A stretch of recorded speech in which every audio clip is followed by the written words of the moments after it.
application review, business review, investment, lifestyle, social politic.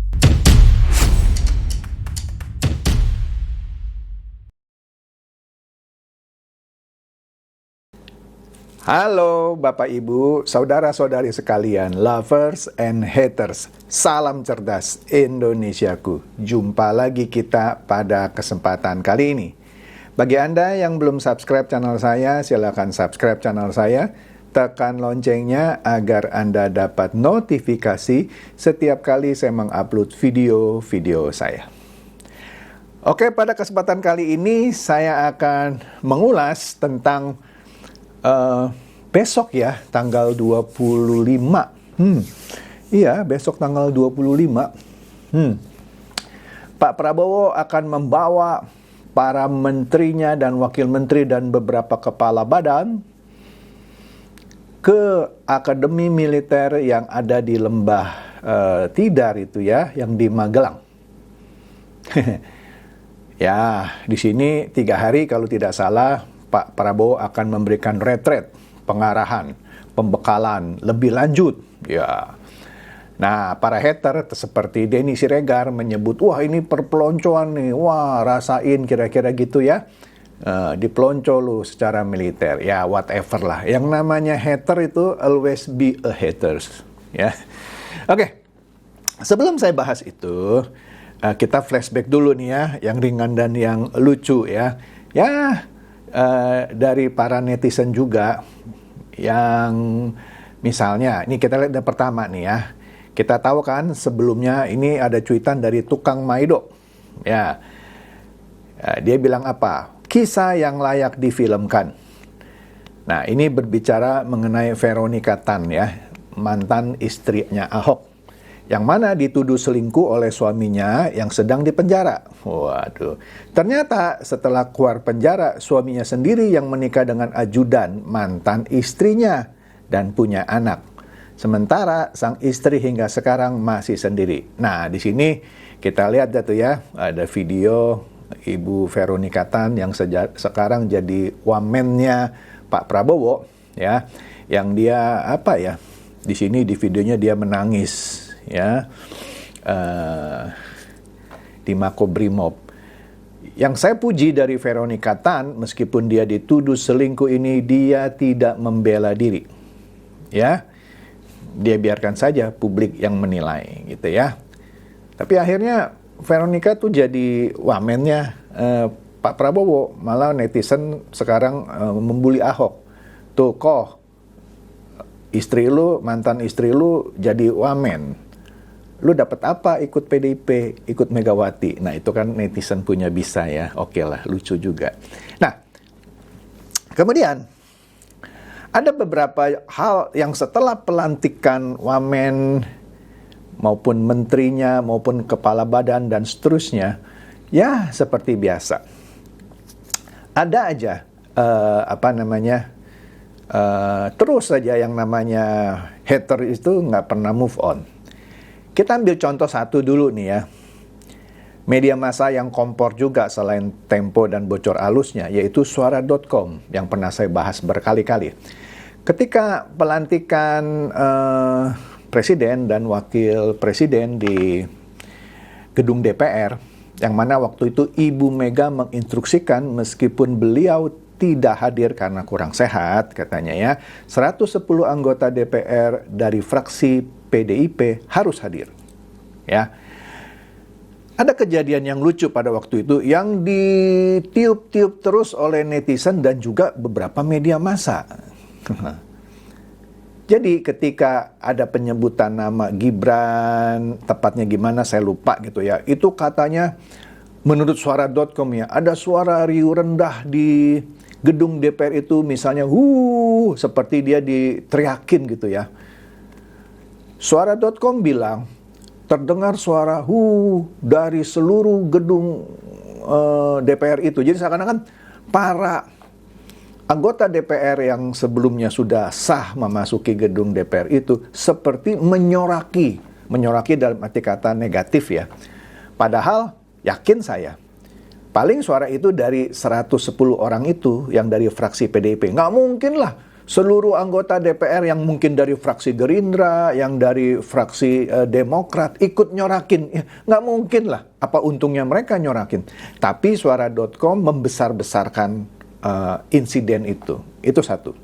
Kemudian setelah Gibran dilantik dan dia melakukan beberapa aktivitas, misalnya menerima siapa itu ya, Perdana Menteri atau Wakil Menteri, saya lupa tepatnya, mohon maaf, dari China. Wah, lu lihat tuh, Gibran so aksi, kerjanya melebihi Prabowo. Ya bagus dong, namanya kan wakil harus kerja juga. Begitu juga ketika Gibran melakukan belusukan mengunjungi proyek MRT. Wah, dikritik terus lah. Lu orang apa sih? Orang kerja lu kritik. Lu mau Gibran nggak kerja? Kan capek kan hal-hal seperti ini. Kemudian apalagi ya, pokoknya setiap yang dilakukan oleh Pak Prabowo itu dan kabinetnya dan bagian dari Pak Prabowo termasuk Gibran lah ya, semuanya terus dikritik. Ya kalau dikritiknya bagus, oke lah. Tapi kalau kritik asal kritik dalam hal ini ya bully lah istilahnya ya. Yaitu sih seperti dia menggendong monyet kemana-mana gitu ya. Inilah ciri-ciri orang yang tidak mau move on ya. Ya lu gitu aja terus deh selama 5 tahun ke depan. Seru juga sih lu punya cuitan-cuitan ya, yang menjelaskan bahwa lu orang yang nggak bisa menerima kekalahan. Terus aja cari-cari kelemahan musuh lu, yang walaupun itu sebenarnya bukan kelemahan. Ya, seperti misalnya ketika Mayor Teddy diangkat menjadi sekretaris kabinet. Oh, orang sudah pada bawel gitu ya. Apa itu?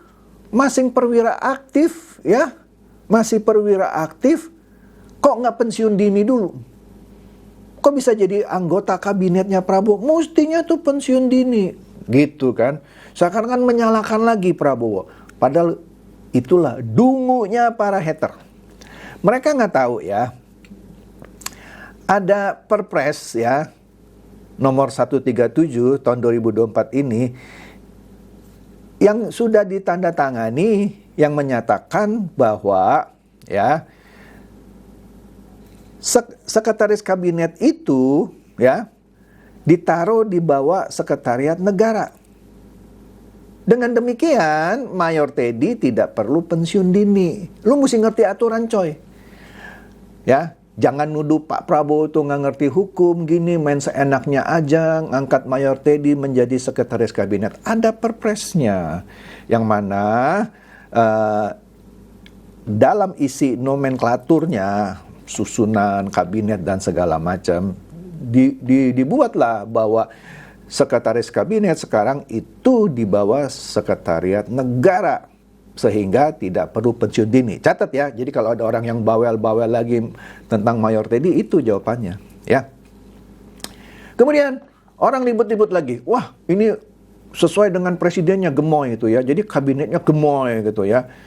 Lah, di mana-mana juga siapapun presidennya, kecuali dulu ya waktu zaman Pak Harto atau Bung Karno lah mungkin juga. Nah setelah itu siapapun yang jadi menteri atau pembantu presiden lah sebut saja, tentu saja partai-partai politik yang mendukungnya. Nggak mungkin dong misalnya selama kampanye 02 Koalisi Indonesia Maju, Gerindra didukung oleh Golkar, didukung oleh PAN, didukung oleh Demokrat, Partai Gelora dan lain-lain misalnya. Tapi dia angkat menterinya dari PDIP gitu ya, dari Hanura gitu ya. Ya nggak mungkin coy, lu dungu aja kalau mengharapkan partai yang mendukung Prabowo itu menterinya bukan dari situ, malah dari partai lain. Ya nggak mungkin, dari dulu juga begitu. Lu mau bilang apa? Bagi-bagi kekuasaan? Ya memang iya. Memang iya bagi-bagi kekuasaan sesuai dengan kontribusi partai yang mendukungnya. Udahlah, jangan kayak anak kecil lagi kalau ngomong gitu. Itu sampai mampus pun begitu gitu. Ya, misalnya nanti 5 tahun lagi kembali PDIP jadi pemenang gitu ya. Maksud saya presiden dan wakil presidennya jadi pemenang. Mau taruhan sama saya? Pasti partai-partai yang mendukung PDIP ini ketika dia kampanye nanti 5 tahun kemudian akan masuk menteri-menterinya. Udahlah, jangan bilang ini. Wah, kabinetnya besar, gemoy. Udahlah, jangan ngomongin lagi gitu ya. Bagi-bagi kekuasaan. Nah, kita lihat nih ya, komentarnya dari PDIP sendiri yang menurut saya pelan-pelan sudah mau mulai move on gitu ya. Kita baca di sini ya, menurut Kompas TV, PDIP tak permasalahkan Prabowo masukkan pendukung di kabinet merah putih. Lah iya, itu sudah kelaziman. Sudah kelaziman. Nah, terus Anda sendiri yang bukan dari PDIP masih ngeyel. Anda benar-benar dungu loh ya. Oke. Nah, kemudian ada survei gitu ya dari LSI ya, bahwa Prabowo sekarang ini berada di puncak tertinggi popularitas. Iyalah, sebelumnya waktu kampanye penculik lah, inilah segala macem gitu ya. Sekarang popularitasnya juga di atas 80% loh Pak Prabowo. Ya kira-kira seperti Pak Jokowi. Nah, lu mau ngomong apa? Lu mau ngomong, itu bekas penculik. Nah, sekarang kan lagi mulai dikulik-kulik lagi ya soal tragedi 98. Lah, itu sudah lewat ya. Dan pengadilan HAM juga sudah bilang Pak Prabowo bukan sebagai pelakunya. Walaupun sekarang ada kontroversi tentang apakah kejadian 98 itu pengadilan HAM berat atau bukan. Ya memang waktu itu HAM bilang itu adalah pelanggaran HAM berat gitu ya. Ya tapi kan siapa otaknya Komnas HAM tidak bilang Prabowo gitu ya. Nah tapi sekarang ada usaha-usaha mau ke sana lagi gitu ya. Aduh, saya nggak ngerti lah ini Indonesia Raya mau apa ini. Oke. Nah, kita masuk nih ya ke pokok utama bahasan saya. Nah, di sini pertama-tama Pak Prabowo itu menurut pengamat politik Universitas Al-Azhar yaitu Ujang Komarudin bahwa pidato Jokowi itu pidato Prabowo pada saat pelantikannya menunjukkan ketegasan dia yang dinantikan masyarakat Indonesia. Itu mah biasa Pak, pidato pasti ngomong yang bagus-bagus, memberantas korupsi, supaya rakyat Indonesia itu jangan miskin dan seterusnya. Itu kan biasa Pak. Iya, makanya kasih waktu lah kepada Prabowo, supaya lu jangan banyak bacot melulu. Ya orang baru mulai dilantik, ya kan, kasih waktu. Nggak fair lah kalau orang baru dilantik, punya komitmen mau berantas korupsi, mau mengentaskan kemiskinan, lu ngeyel terus gitu. Lu belum kasih waktu. Kan masih 5 tahun ke depan ya. Nah, jadi inilah yang menurut Pak Ujang Komarudin, inilah ketegasan yang dinantikan. Tapi kalau Anda nggak setuju ya urusan Anda ya. Nah, jadi di sini Pak Prabowo menegaskan sekali lagi bahwa dia akan mengimplementasikan program-program yang dicanangkan seperti makan siang gratis gitu ya. Walaupun orang mengkaitkan itu pemborosan dan segala macam. Aduh, lu mah kalau segala macam langkah pemerintahan yang baru lu kritisi terus padahal lu juga belum tentu mampu jadi presiden, sebaiknya jangan banyak bacot ya. Nah, kemudian banyaklah ya beliau menganggap, Ujang Komarudin maksudnya ya, dia yakin bahwa visi misi dari Pak Prabowo itu akan benar-benar dieksekusi ya. Itu adalah komitmennya. Nah, dan juga akan melakukan berbagai percepatan pembangunan. Itu diyakini oleh Ujang Komarudin. Kalau Anda nggak yakin ya terserah Anda gitu ya. Nah, oleh karena itu ya kita tunggu kiprahnya Pak Prabowo ini untuk membuktikan apa yang sudah dijanjikan ya. Dan apa yang diucapkan Pak Prabowo itu cerminan sifat asli. Ya, saya juga setuju. Keras, tegas gitu ya. Bukan cuman omon-omon gitu ya. Kita lihat saja. Makanya kasih waktu lah ya. Jangan belum apa-apa sudah bilang, wah itu mah omon-omon aja gitu ya. Dan ini menjadi bagian dari sejarah Indonesia. Kita nantikan. Betul. Nah, setuju. Nah, kemudian kita tahu ya, Pak Prabowo nanti mulai tanggal 25 sampai tanggal 27, 25, 26, 27, 3 hari lah ya, akan memberikan pembekalan kepada menteri-menteri, wamen, dan beberapa kepala badan untuk mengikuti pembekalan di Akmil yang di Magelang itu, Lembah Tidar. Nah, bagus dong. Pertanyaannya, apakah itu bentuk perpeloncoan seperti yang ngomongin sama Denny Siregar? Nggak ada push up, nggak ada squat jam. Ya, saya belum lihat karena baru besok gitu ya. Kalaupun ada itu anggap aja olahraga. Ya, nggak pakai tendang-tendang dan segala macam. Beda lah, ya. Nah, ini menurut siapa ini namanya? Khairul Fahmi ya, pengamat dari Institute for Security and Strategic Study. Ini adalah upaya pendekatan dan kedisiplinan serta ketangguhan oleh Pak Prabowo bagi para pembantunya di kabinetnya, ya.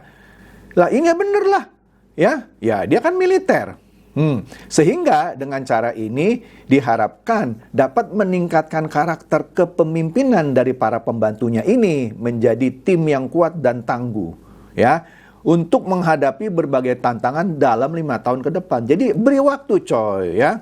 Dan ini yang dilakukan bagus kok. Kenapa juga diributin gitu, ya. Yang Presiden Pak Prabowo, lu yang ngoceh terus. Nah, jadi perlu dicatat di sini bahwa pembekalan itu bukan untuk memasukkan gagasan militerisme ke dalam pemerintahan Pak Prabowo nanti, melainkan membekali para pejabat-pejabat ini dengan keterampilan ini supaya menjadi pemimpin yang lebih tangguh dan memiliki kemampuan manajemen yang kritis. Ya, bagus ini, ya. Kemudian apalagi yang maksudnya ini? Maksudnya juga menurut Fahmi, ya, Pak Prabowo itu benar-benar ingin membentuk kabinet yang lebih solid dan siap menghadapi berbagai tantangan dengan cara yang tegas, terstruktur, namun tetap adaptif terhadap dinamika yang ada. Setuju saya, ya. Oleh karena itu rencana ini dapat memperkuat pemerintahan Pak Prabowo, ya, nantinya menjadi pemerintahan yang responsif dan efektif, mengintegrasikan nilai-nilai kedisiplinan militer yang positif. Jadi catat ya, mengintegrasikan nilai-nilai kedisiplinan militer yang positif. Tapi jangan bilang mau menyuntikkan doktrin-doktrin militer ke dalam pemerintahan Prabowo. Jangan gitu coy, jangan negative thinking dulu ya. Oke, jadi menanamkan, mengintegrasikan nilai-nilai kedisiplinan dari militer yang positif, ya, sekaligus menjaga nilai-nilai demokrasi yang sekarang ini sudah mendasari pemerintahan di Indonesia. Jadi apa yang aneh coy? Nggak ada, ya. Jadi jangan alergi dulu. Wah, dipelonco tuh menteri-menterinya. Walah, lu ngomong apa sih ya? Oke. Nah, di sini kalau kita lihat beberapa berita, Presiden Prabowo juga mengungkapkan pentingnya retret kabinet merah putih ini di Magelang mulai besok ya. Iyalah, jadi dikatakan bahwa mereka akan diberangkatkan dengan menggunakan pesawat Hercules. Nanti dikasih pakaian militer loreng. Ya jangan alergi lah. Kalau para pembantu presiden ini nanti dikasih pakaian loreng, wah ini mau dilatih militer nih, oh nanti belum apa-apa udah kayak begitu gitu ya. Nah, itu kan cuman apa ya, seragam selama retret ya. Jadi saya sih senang aja ya kalau jadi pembantu presiden dikasih seragam militer, di training gitu ya. Bahkan kalau saya disuruh push up, squat jam, saya lakukan. Ya kan, anggap aja olahraga, tapi jangan belum apa-apa udah paranoid, kasih komentar yang aduh macam-macam.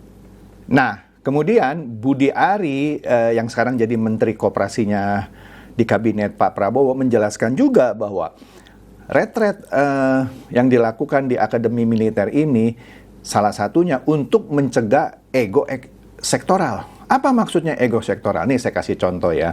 Dulu kan kita tahu ada program food estate di mana bukan salah satu sih ya, pelaksananya kementerian terkait, nggak usah saya sebut lah ya.